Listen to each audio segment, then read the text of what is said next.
dia, Espírito Santo, Benihim, página 89.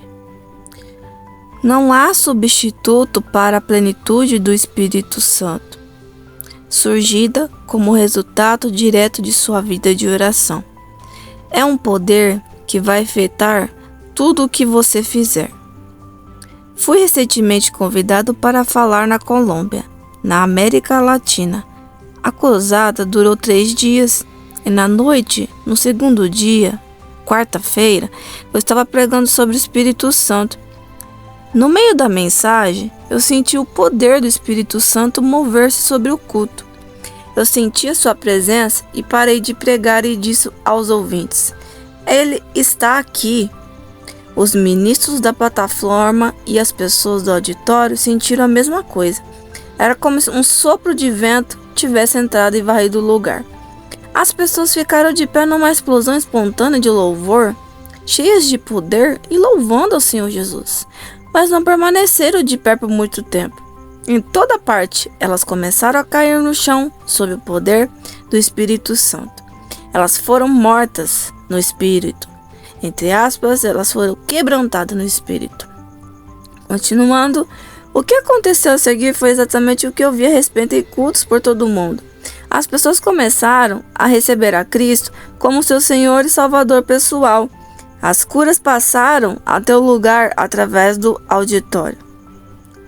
Então o mover do Espírito Santo ele faz isso, né? Vai havendo os sinais, as curas, os milagres. Quando eu falo sobre o Espírito Santo, uma unção invulgar segue-se ao ensino. Sempre há uma incrível manifestação da presença de Deus, muito diferente das outras vezes. Então Deus age de maneiras diferentes, ele quis dizer. Os milagres parecem ser mais intensos. Um número maior de pessoas é salvo do que nas outras reuniões, né? O toque de Deus na vida das pessoas é mais pronunciado. Nesses cultos, os chamados para o altar parecem tão fáceis. Não há súplicas nem rogos, as pessoas vão instantaneamente para a frente para serem salvas. Exatamente como o Senhor prometeu, o Espírito atrai o povo para Cristo. Depois do culto, as pessoas sobem para dizer: essa foi a reunião mais poderosa que eu já tive. É como se o Espírito Santo tivesse honrado o culto por ser uma hóspede muito especial, pois o Espírito Santo sim é um hóspede muito esperado, né? Durante essa mesma cruzada, o pastor Colin, meu intérprete, foi procurar-me logo após de uma aula matinal sobre o Espírito Santo com quase 2.000 pregadores. Ele começou a soluçar e depois levantou a cabeça das mãos e disse emocionado: Querido irmão, sei tão pouco sobre o Espírito Santo, sinto-me como se ainda estivesse no jardim da infância. A realidade da mensagem tomara conta dele, né? Lemos sobre isso no outro vídeo. Já vi outras vezes a intérprete interromper-me no meio da minha mensagem a começar a chorar descontroladamente. É o poder do Espírito Santo. O que acontece num culto, no decorrer com você onde você estiver? Isso pode acontecer, ele quis dizer, né? Que pode acontecer em qualquer momento, em qualquer lugar. O mover do Espírito Santo te tomar. Essa é a razão de te pedir que se renda inteiramente ao Espírito Santo. Você começará a compreender o sentido das palavras de Paulo: enchei-vos do Espírito Santo, falando entre vós com salmos, entoando e louvando o coração ao Senhor, dando sempre a graças ao Senhor, ao nosso Deus Pai. Saberá então porque ele diz: sujeitai-vos uns aos outros. Efésios 5, 18 e 21. Você está preparado para receber a brisa celestial que infunda nas suas velas? Benny pergunta. Ela começa com a salvação, quando você confessa os seus pecados e entrega a sua vida, decidindo a seguir Jesus como o Senhor e Salvador. Cristo falou sobre o vento que mencionou a redenção. Ele disse a Nicodemos, um membro do Supremo Conselho Judeu: não te admires de eu dizer: importa-vos nascer de novo? O vento sopra onde quer, ouve a voz, mas não sabes por onde vem, nem para onde vai. Assim é tudo que é nascido do Espírito. João 3, 7, 8. Do mesmo modo que a salvação é descrita, é como um vento. O Espírito Santo é descrito como um segundo vento, um vento de poder. No dia de Pentecostes, de repente veio do céu um som como um vento impetuoso e encheu toda a casa onde estavam sentados. Atos 2, 2. O vento do Espírito Santo é impetuoso e poderoso. É um poder que porá sua vida em movimento. Está na hora de você lançar o seu barco e as velas e começar a ser enchido, buscar a presença, continuamente sendo enchido com o vento do Espírito Santo. Capítulo 8. Como era possível acabar a entregar a minha vida ao Senhor e lutava para conseguir viver de modo cristão? Quando penso que está acontecendo comigo hoje, parece impossível. Em fevereiro de 1972, depois da minha experiência de um novo nascimento, eu sabia que meu coração tinha sido purificado, mas dificuldades que eu enfrentava pareciam insuperáveis. Havia conflitos em minha casa, indecisão sobre meu futuro e uma autoimagem tão lá embaixo quanto o chão que está sobre os meus pés. Oh, como eu lutava com a minha vida. Era às vezes difícil dar todo o meu amor ao Senhor. Eu tinha tantos assuntos urgentes. Depois de 2 semanas mais tarde, fui enchido com o Espírito Santo. Esperei o céu na terra a partir daquele momento, mas isso não aconteceu. Meus problemas diários continuaram.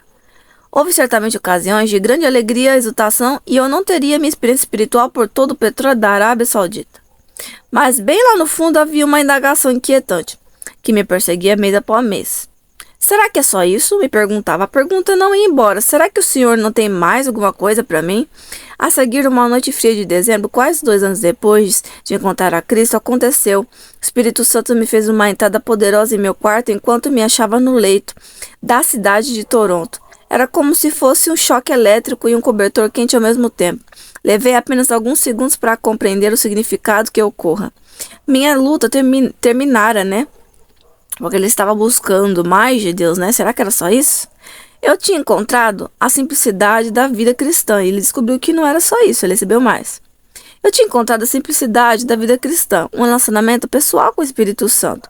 Meu coração continua ainda hoje inquieto por uma razão muito diferente. Sinto-me angustiado porque milhares de cristãos jamais receberam sequer dedal do que Deus tem em depósito para eles. Então, perdendo a melhor parte, eles estão. E jamais saberão quão maravilhoso pode ser o andar com Cristo, até que descubra a terceira pessoa da Trindade. Ele é aquele que nos ajuda a lutar, o Espírito Santo. No momento em que o Espírito Santo entrou na minha vida, eu não tive mais de lutar com os meus adversários. Eles continuavam ali, mas o meu esforço e a preocupação pareceram que sumiram. O que aconteceu foi o mesmo dito a Israel séculos atrás através do profeta Ezequiel. Vivendo uma época de conturbação política, o Senhor lhe disse: dar-vos-eis coração novo, e porei dentro de vós o espírito novo, tirarei de vós o coração de pedra, e vós darei o coração de carne. Porei dentro de vós o meu espírito, e farei que andeis nos meus estatutos, guardei os meus juízos e observeis. Ezequiel 36, 26. O problema continua existindo até hoje. Milhares de pessoas lutam diariamente para guardar as leis de Deus e estão perdendo a guerra porque não compreendem o plano de batalha do Pai. Sua estratégia não poderia ser mais sucinta. Porém, em vós o meu espírito, diz o Senhor. Qual a razão disso? Ele quer dizer para você, no mais íntimo do seu coração, siga os seus estatutos. E ele quer facilitar a observação das suas leis através do Espírito, né? Você acha difícil cumprir os mandamentos de Deus? Ele te pergunta. Não pense que está sozinho. É absolutamente impossível conseguir isso pelo seu próprio esforço. E Deus não espera o que faça com o seu esforço. Você precisa de ajuda, mas a quem dirigir-se? Deus Pai está no céu e também o Deus Filho. Você precisa de um amigo aqui e agora. E a pessoa da Trindade que habita na terra, que é o Espírito Santo. E a ele que você precisa desesperadamente conhecer. Se fizer uma pesquisa e perguntar às pessoas o que elas desejam mais de Deus, a resposta provavelmente seria: quero que Deus se agrade de mim. E foi isso que o Senhor prometeu ao profeta Ezequiel: já não esconderei deles o meu rosto, pois derramarei o meu espírito sobre a casa de Israel. Ezequiel 39, 29. Desde o momento em que o Espírito Santo se torna parte de sua vida, Deus começa a olhar em sua direção. O seu rosto começa a brilhar sobre você. O grande desejo do Pai é o que você o receba, fique cheio dele e tenha comunhão com ele. Isso o torna feliz. Comece a ler o livro de Atos e tomará conhecimento do plano de Deus. Os apóstolos tinham um grandioso relacionamento com o Espírito Santo e a evidência se encontra registrada em cada página. Mas talvez mais Mas talvez mais inspirador seja o fato que os atos continuem a acontecer ainda hoje. Se as obras milagrosas do Espírito Santo fossem todas registradas, não haveria uma biblioteca suficiente grande para conter todos os volumes. O que transpirou no cenáculo não deveria ser uma surpresa. Antes de sua ascensão, Jesus disse a seus seguidores que não saísse de Jerusalém, mas esperasse pelo dom prometido pelo Pai, ao qual disse ele: de mim vós ouvistes. Porque João, na verdade, batizou com água, mas vós sereis batizados com o Espírito Santo e não muito depois desses dias. Atos 1, 4 e 5. Cristo descreveu até como seria a experiência e com ele mudaria as suas vidas. Recebereis poder ao descer sobre vós o Espírito Santo e sereis minhas testemunhas em Jerusalém, como em toda a Judéia e Samaria até os confins da terra. Versículo 8. A vinda do Espírito Santo foi tão real quanto a chegada de Jesus à terra. Da mesma forma que os profetas disseram o Messias, eles prognosticaram a vinda do Espírito. Prognosticaram. Centenas de anos antes de Cristo, disse Deus ao profeta Joel: e acontecera que derramarei do meu Espírito sobre toda a carne, vossos filhos e vossas filhas profetizarão, velhos sonharão e vossos jovens terão visões, até sobre servos e sobre servas derramarei o meu Espírito naqueles dias. Joel 2:29. O Espírito Santo veio, e como foi triunfal a sua entrada, o som de um vento impetuoso e poderoso, línguas como de fogo, uma demonstração do poder de Deus. Sua chegada à terra foi verdadeiramente espetacular. Ao cumprir-se o dia de Pentecostes, estavam todos reunidos no mesmo lugar e de repente veio do céu um som comum de um vento impetuoso e encheu toda a casa onde estavam sentados. E apareceram distribuídas entre eles línguas como de fogo e pousou sobre cada um deles. Todos ficaram cheios do Espírito Santo e passaram a falar em outras línguas, segundo o Espírito lhes concedia que falasse. Atos 2, 1, 4. A profecia de Isaías cumpriu-se exatamente, pelo que por lábios gaguejantes e por língua estranha falará o Senhor. Isaías 28, 11.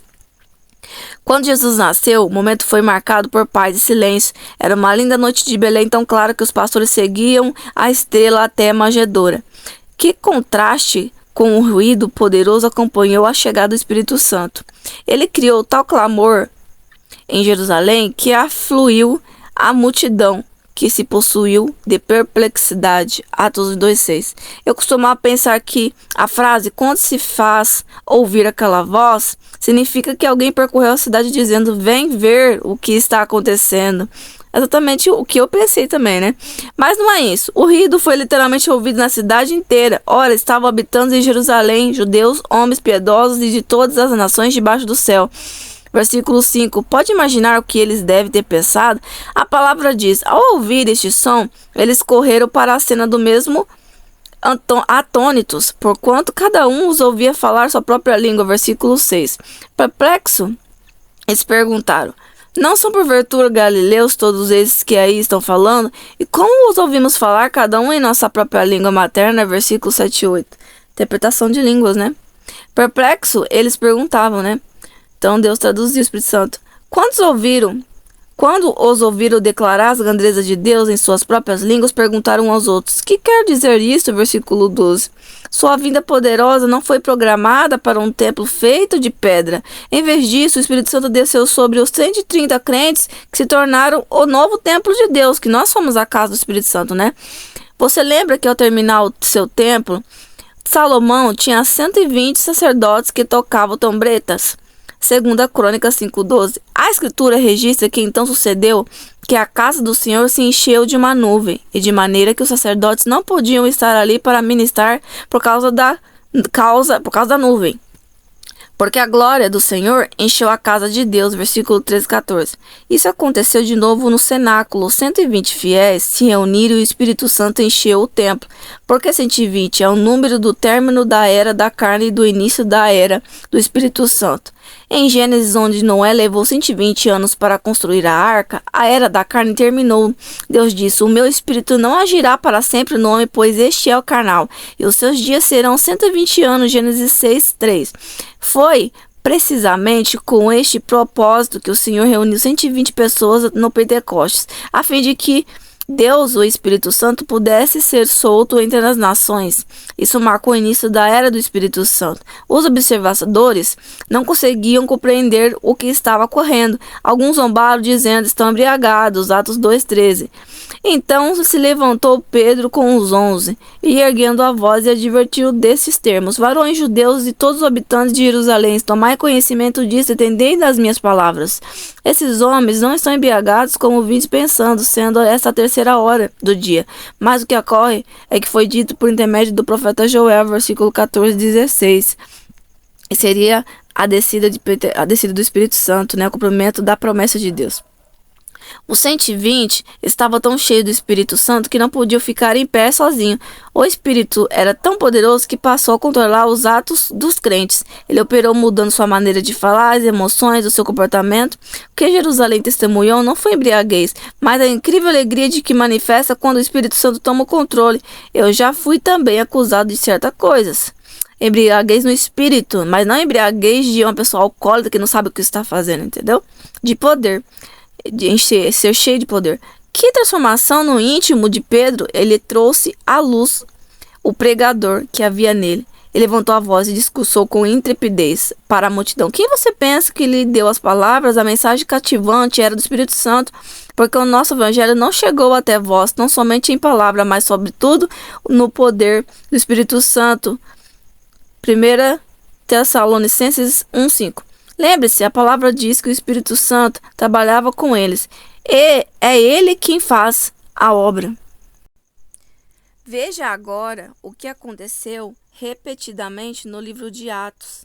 O Espírito Santo dá enorme autoridade aos que recebe Pedro e João e estavam subindo para o templo às 3 da tarde.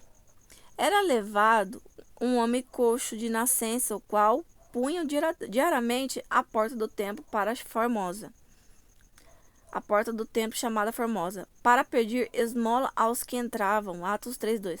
Pedro, fitando juntamente com o João, disse: olha para nós, versículo 4. É maravilhoso alguém completamente entregue ao Espírito Santo. Pedro estava cheio de uma firmeza e poder que nunca tivera antes, ao olhar profundamente para a alma do pobre homem, através dos olhos dele. O mendigo sabia que o Pedro e João não brincavam. Os apóstolos estavam investidos de uma coragem santa. Quando Pedro disse: olha para nós, o homem imediatamente os olhava atentamente, esperando alguma coisa, né? Versículo 5. A seguir, Pedro disse: não possuo nem ouro nem prata, mas o que eu tenho, isso te dou, em nome de Jesus Cristo Nazareno. Anda. Versículo 5, ele diz. Ele tomou a mão direita do homem e ajudou-o a levantar-se. Instantaneamente os pés e os tornozelos do homem firmaram. De um salto, se pôs em pé. Passou a andar e entrou com eles no templo, saltando e louvando a Deus. Versículo 7 e 8. Você pode imaginar a consternação do templo? O mendigo fez uma entrada triunfal. Eles o reconheceram na mesma hora, se encheram de admiração e assombrado por isso lhe acontecera. Não foi uma experiência de ontem. O poder, a autoridade que os apóstolos receberam começaram a tocar as vidas em toda parte. O ministério deles foi seguido de sinais e prodígios entre o povo. Atos 5:12. E qual é o resultado disso? Crescia mais e mais a multidão de crentes, tanto homens como mulheres, agregados ao Senhor. Os sinais que se seguiram à vida do Espírito Santo se levam as pessoas diariamente a Cristo. Esse é um fato importante a ser lembrado. O que aconteceu no cenáculo não foi uma experiência única, nem uma nota de rodapé da história. Os crentes cheios do Espírito Santo estabeleceram uma relação contínua com o Espírito Santo. Eles continuaram a ser enchidos. Quando Pedro foi chamado diante do sinédrio por causa da cura do mendigo, eles perguntaram: com que poder ou em qual nome fizeste isso? Pedro estava cheio do Espírito Santo quando falou em Atos 4:7. Não em tempo passado, mas sim em presente, cheio. Descreve o apóstolo naquele exato momento. Repetidamente na Escritura, quando os seguidores de Cristo são descritos como cheios do Espírito Santo, a referência é uma nova plenitude. Eu não digo o que aconteceu ontem ou o mês anterior. Pedro estava tão cheio do Espírito Santo no templo que teve autoridade sobre os críticos. Cheio de coragem, ele disse: autoridades do povo e anciões, visto que hoje somos interrogados a propósito do benefício feito a um homem enfermo e de modo porque foi curado, tomai conhecimento e todo o povo de Israel de que em nome de Jesus Cristo Nazareno, a quem nós crucificastes e a quem Deus ressuscitou dentre os mortos, sim, em seu nome é que está curado perante vós. Atos 4:8. Você compreende que o poder do Espírito Santo pode enchê-lo de tal forma que não precisará temer quem quer que seja. É possível estabelecer tal comunhão com ele mesmo na necessidade de dirigir-se ao presidente de um país e irá causar apreensão. O Espírito Santo levantará a sua cabeça, endireitará os seus ombros, colocará em você uma confiança inesperada. Então, quando você é chamado, Deus te dá a força e capacidade. Quando você está cheio do Espírito Santo. Por isso que a palavra diz, revestíveis de toda a armadura, né? Quando eu viajei para Roma, para encontrar com o Papa no Vaticano, pensei que ficaria nervoso, mas isso não aconteceu porque eu estava completamente absorvido no meu assunto e sentia entre os líderes vaticanos um desejo pelas coisas espirituais. Pedro estava enfrentando mais que os sacerdotes do templo. Ele, na verdade, confrontava o governo de Israel. De fato, na noite, o que aconteceu? No seu discurso aos sacerdotes, ele e João foram postos na prisão. Mas ao falar suas palavras foram cortantes e ele lhes disse que o Senhor era a pedra rejeitada por vós, os construtores, a qual se tornou pedra angular. Essa foi uma citação direta do Salmo 108, versículo 22, 118. Versículo 22. Seria esse mesmo Pedro que semana antes daquele mesmo lugar, diante das mesmas pessoas, se acordara com as palavras da criada e negara ao seu mestre? Ali estava agora cheio do Espírito Santo e completo de temor, desafiando os assassinos de Jesus. Ele não era mais o Pedro, o fraco, mas o Pedro poderoso, que mudança, né, que o Espírito Santo deu. Tão grande foi essa comunhão com o Espírito Santo, Pedro desafiou diretamente os Ananias. Ele disse a Ananias, porque encheu Satanás seu coração, para que mantivesse o Espírito Santo. Atos 5:3. As palavras de Pedro e os atos de Deus foram tão poderosos que sobreveio grande temor a todos os ouvintes. O que Deus quer dizer para vocês através dessa leitura? Que Deus quer estar mais perto de vocês, Deus quer encher do Espírito Santo, que Deus quer dar um mover sobrenatural, revelar coisas ocultas, ser amigos, ser íntimos, e não só dar por curiosidade, mas ser amigos, que você seja da família, que você tenha a coroa da salvação eterna. Então Deus faz sinais para que você permaneça na presença dele, né? E nós devemos sempre estar buscando a presença do Espírito Santo o tempo todo para ser ousados na fé. Então é isso, quando nós temos medo, muito medo de fazer às vezes a obra de Deus, medo de fazer alguma prova, algum curso, não sei, medo de alguma coisa que você tem. Então quando você está cheio do Espírito Santo, ele te dá a ousadia de você falar, de você fazer. Porque ele lhe diz, né, que ele foi cheio naquele momento e teve ousadia. Então pode ser que quando você está sozinha no privado, você é uma pessoa, e quando você for no altar, em um púlpito, você vai ser outra. Porque quem vai tomar sua boca é o Espírito Santo. Então, muitas vezes você é uma pessoa diferente fora do altar. Não porque você é uma pessoa falsa, de duas máscaras, né? Mas porque é o Espírito Santo que fala por você em cima de um altar. Então, não precisa ter medo dos julgamentos, pessoas dizendo que você está querendo ser o que você não é. Quando você é fora do altar, você é diferente, no altar você é outra. Não é porque no altar quem fala é o Espírito Santo, né? Então é assim que devemos seguir, dar espaço para o Espírito Santo falar sobre nossas bocas, ele dirigir o culto, dirigir a nossa vida, para que a gente venha ser cheio do poder do Espírito Santo. Então não ter mais, né? Que quem vai falar por você é Jesus, independente de qualquer situação, sendo um evangelista, né? Num culto, num curso, num trabalho, enchei-vos do Espírito Santo, não embriagueis com o vinho, né? Para que Deus venha te encher, te dar segurança e te dar ousadia para viver em sabedoria no Espírito, para você tomar a atitude correta na sua vida e ser próspero e estar cada vez mais perto do Senhor Jesus Cristo. Até o próximo vídeo, gente. Deus abençoe.